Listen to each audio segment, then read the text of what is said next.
DGISPR चयो आहे त क़ौमी सलामती पॉलिसी पाकिस्तान जे क़ौमी सलामती मज़बूत ठाहिण में अहम आहे। जामे फ्रेमवर्क क़ौमी सलामतीअ जे मुख़्तलिफ़ अज्ज़ा में बैनुल रवाबित खे उजागर कंदो।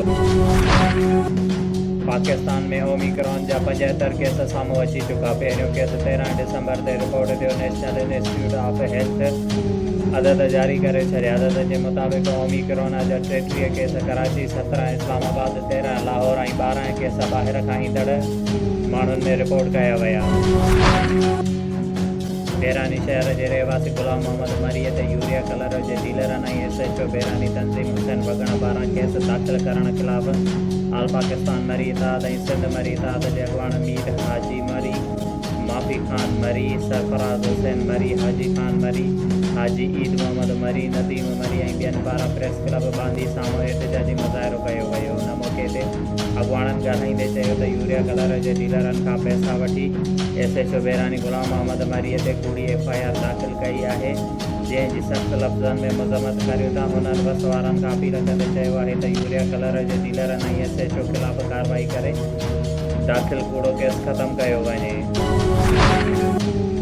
पाकिस्तान मसीह पार्टी पारां क्रिसमस जो केक कटण वारी तक़रीब नवाब शाह प्रेस क्लब में थी गुज़री। जॾहिं त तक़रीब में महिमान ख़ासि नवाब शाह प्रेस क्लब जो सदर मुशर्रफ अली भट्टी, एंटी करप्शन जो deputy director Mir Nadir Ali Abro, senior साहबी फिदा हुसैन चांडियो, मोहम्मद इस्माइल डोंकी, मंसूर सुमरो, डॉक्टर रियाज़ आरई, तंज़ीम जो नायब सदर साबिर भट्टी, मैडम नाइला गिल, बशीर मसीह खोखर शिरकत कई ऐं क्रिसमस जो केक काटियो। उन मौक़े ते तक़रीब खे ख़िताब कंदे मसीह पार्टीअ जे अॻवाननि चयो त असां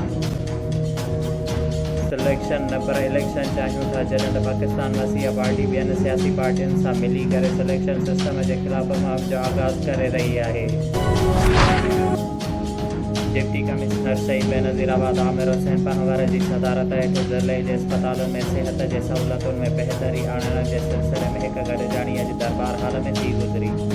गॾिजाणीअ में additional deputy commissioner 1 Sonia Kaleem, regional director PPHI Mazhar Wesar, additional director health services doctor Sarwar Khaskheli, district health officer doctor Daulat Jamali, additional district health officer doctor Riaz, doctor Yar Ali Jamali समेत ज़िले जे समूरनि अस्पतालुनि जे MSs ऐं समूरनि तालुक़नि जे असिस्टेंट कमिश्नर शिरकत कई।